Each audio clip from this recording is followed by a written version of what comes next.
کی وجہ سے۔ حضرت ابو مسعود غفاری بیان حدیث پاک کو روایت کرتے ہیں، حضور علیہ الصلوۃ والسلام نے ارشاد فرمایا، جو بندہ ماہ رمضان کا روزہ رکھتا ہے، ماہ رمضان کا روزہ جو بندہ رکھ لیتا ہے، اللہ تبارک و تعالیٰ اس کا نکاح حور عین سے فرماتا ہے۔ وہ حور عین کون ہے؟ حضور نے فرمایا وہ ایک موتی میں وہ رہتی ہے۔ ایک اللہ نے ایسا موتی بنایا ہوا ہے کہ اس موتی میں اللہ تعالیٰ نے اس حور عین کو رکھا ہوا ہے۔ اس حور عین کا مقام کیا ہے؟ تو حدیث پاک میں آتا ہے کہ اللہ تعالیٰ نے اس حور عین کے بدن پر 70 جوڑے اس کو پہنائے ہوئے ہیں۔ اللہ تعالیٰ نے اس حور کے جسم پر 70 جوڑے ہوں گے، اور ہر جوڑا دوسرے جوڑے سے زیادہ خوبصورت ہوگا، اور 70 قسم کی خوشبوئیں اس کے لباس سے آتی ہوں گی، اور ہر خوشبو دوسرے خوشبو سے الگ ہوگی۔ اور اس حور کو اللہ تبارک و تعالیٰ ایک تخت عطا فرمائے گا کہ جو موتیوں سے بنا ہوا ہوگا۔ اس تخت پر 70 قسم کے بستر سجے ہوئے ہوں گے، اور ہر بستر پر ایک گدا وہاں پر تکیہ رکھا ہوا ہوگا، اور ہر حور کی خدمت کے لیے 70,000 غلام ہوں گے، اور 70,000 باندیاں ہوں گی۔ اور وہ حور عین اپنے تمام باندیوں کے ساتھ، اپنے تمام غلاموں کے ساتھ اپنی شوہر کی خدمت کے لیے حاضر ہوگی۔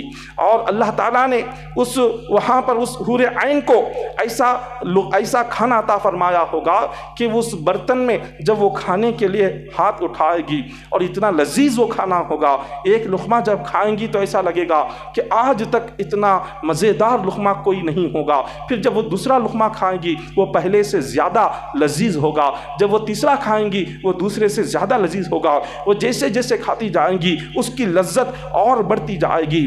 جب یہ حور کا یہ عالم ہے، اللہ تعالیٰ قیامت کے دن ایسی حور عین کے ساتھ روزدار کا نکاح فرمائے گا۔ روزدار کا نکاح ایسی حور عین کے ساتھ کیا جائے گا۔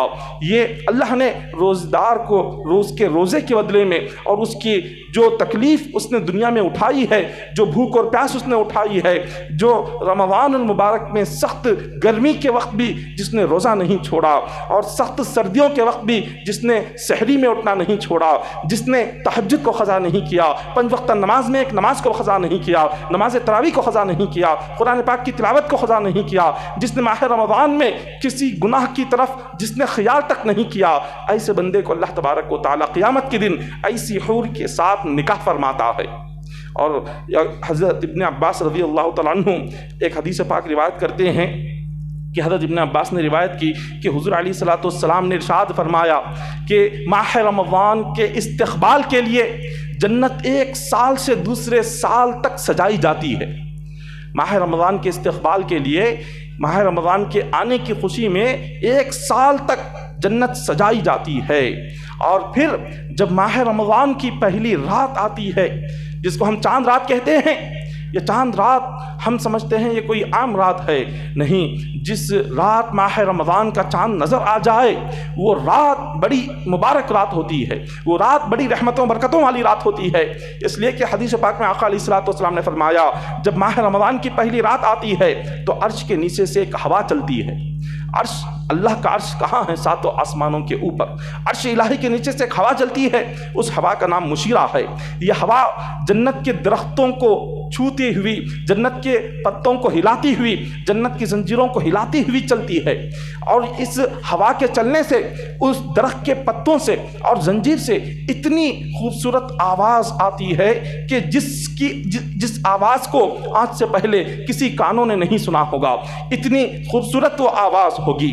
اور جب اللہ تبارک و تعالیٰ حوروں کو حکم دیتا ہے کہ تم سج سور کر جنت کے دروازوں پر آ کر کھڑے ہو جاؤ، حوریں خود کو سجا کر سوار کر جنت کے دروازے پر آ کر کھڑی ہو جاتی ہیں، اور جنت کے رضوان فرشتے سے کہتی ہیں کہ آج کی رات یہ کیسی رات ہے، اتنا نور ہمیں نظر آ رہا ہے، آسمانوں پر اتنا نور ہے، اور جنت کے سارے دروازے کھول دیے گئے ہیں، یہ اتنا نور یہ کس چیز کا ہے؟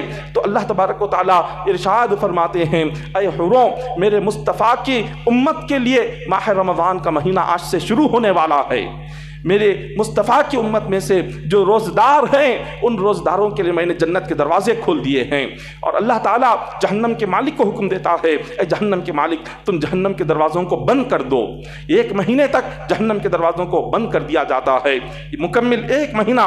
اور پھر خالق کائنات جبرائیل امین سے فرماتے ہیں، اے جبرائیل زمین پر جاؤ، جتنے شیاطین ہیں جو میرے بندوں کو گمراہ کرتے ہیں، میرے بندوں کے ذہنوں میں وسوسے ڈالتے ہیں، کہیں وہ میرے بندوں کے روزوں کو خراب نہ کرے، ان تمام شیاطین کو قید کر دو اور کسی گہرائی میں، کسی سمندر کی گہرائی میں لے جا کر ان تمام جنات اور شیاطین کو ڈال دو۔ تو جبرائیل امین آتے ہیں اور وہ زمین پر جتنے بھی جن اور شیاطین ہوں ان تمام کو آپ قید کر کر کسی ایک سمندر کی گہرائی میں اس کو ڈال دیتے ہیں۔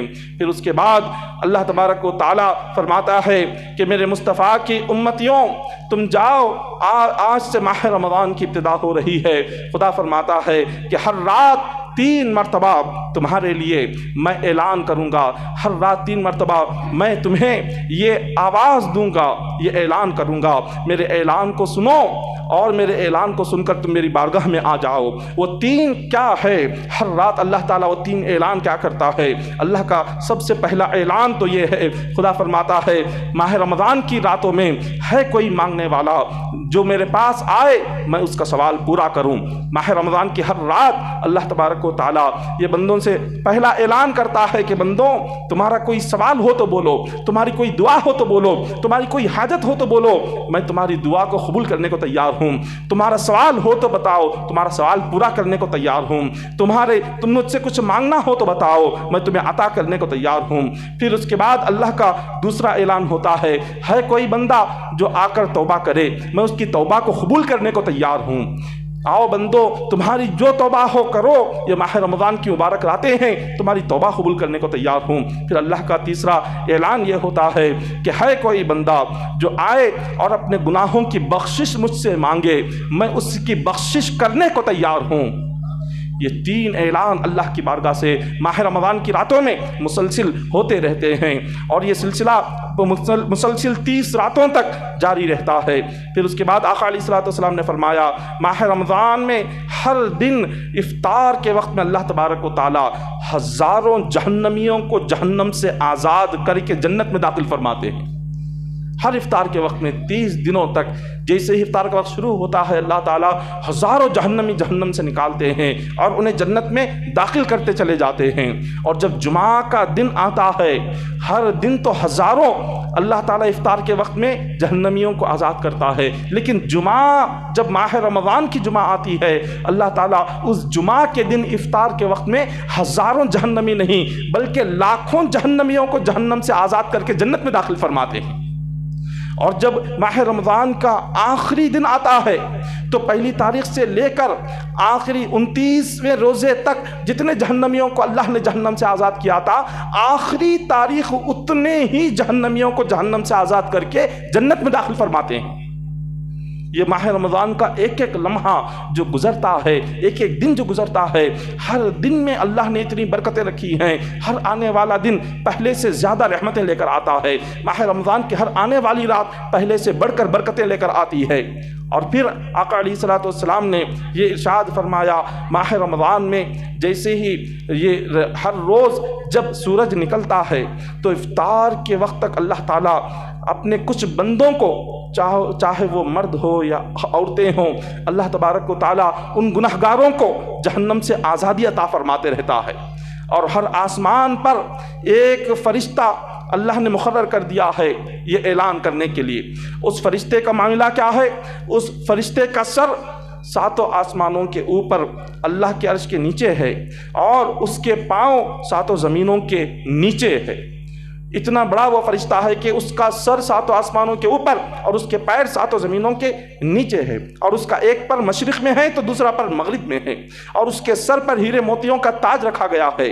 یہ اعلان کرنے والا فرشتہ پکار کر بندوں سے کہتا ہے، اللہ نے اس کو یہ اعلان کرنے کے لیے مقرر کر دیا ہے، رمضان کے 30 دن اس کو یہ اللہ نے حکم دے دیا ہے 30 دن تک تم یہ اعلان کرتے رہو۔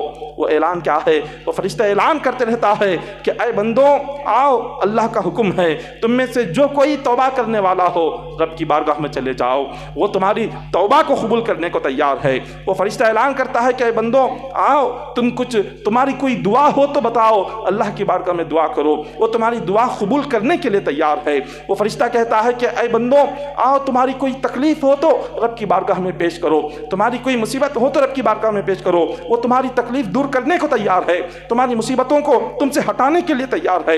وہ فرشتہ کہتا ہے کہ آؤ، تمہارا کوئی سوال ہو تو اللہ کی بارگاہ میں رکھو، وہ تمہارا سوال سننے کو تیار ہے، تمہارا سوال پورا کرنے کو تیار ہے۔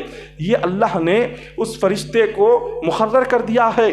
ماہ رمضان کے 30 دن وہ یہ اعلان کرتا رہتا ہے، مگر ہم کیا کرتے ہیں؟ اس ماہ مبارکہ کے ان مبارک دنوں کو، اس مبارک گھڑیوں کو، اس مبارک وقت کو ہم ماہ رمضان میں روزہ رہ کر یا تو سونے میں گزارتے ہیں، یا تو اس ماہ مبارکہ کے ایک ایک لمحے کو ہم فونوں پر گھنٹوں ہم اسی میں نکال دیتے ہیں، یا تو سو کر نکالتے ہیں، یا تو فونوں میں نکال دیتے ہیں، یا تو ایسے ہی باہر گھومتے پھرتے نکال دیتے ہیں، اور مائیں بہنیں گھر میں پکانے میں گھنٹوں نکال دیتی ہیں، سونے میں گھنٹوں نکال دیتی ہیں، ٹی وی دیکھنے میں گھنٹوں نکال دیتی ہیں، باتیں کرنے میں، ایک دوسرے کی غیبت چغلیاں کرنے میں، ایک دوسرے کی برائیاں کرنے میں گھنٹوں نکال دیتے ہیں۔ یہ بالکل غلط ہے۔ یہ ماہ رمضان کا جو ایک ایک لمحہ ہمیں مل رہا ہے، یہ عبادت کے لیے ہے، یہ ہمارے گناہوں کی مغفرت کے لیے ہے، ہماری توبہ کے لیے ہے، یہ ہمارے نامہ اعمال کو گناہوں سے پاک و صاف کرنے کے لیے ہے، یہ ہماری اعمال کو عبادتوں سے بھرنے کے لیے ہے۔ ہم اس ماہ رمضان جیسے مبارک مہینے میں کو ہم صرف بیکار کے وقت میں گزارتے ہیں، اور ماہ رمضان میں دوسرے دنوں میں فرق ہی نہیں کرتے۔ ہم سمجھتے ہیں جیسے دوسرے دن میں جیسے ہمارے زندگی کا طریقہ ہوتا ہے، وہی ماہ رمضان میں بھی ویسے ہی رہتے ہیں۔ ماہ رمضان کے دنوں میں اور عام دنوں میں کوئی فرق ہی نہیں کرتے۔ ایسے کتنے مسلمان نہیں ہے کہ جنہیں رمضان کب آتا ہے اور کب جاتا ہے پتہ ہی نہیں چلتا، وہ رمضان میں دوسرے دنوں میں فرق ہی نہیں کرتے۔ آقا علیہ الصلوۃ والسلام نے ارشاد فرمایا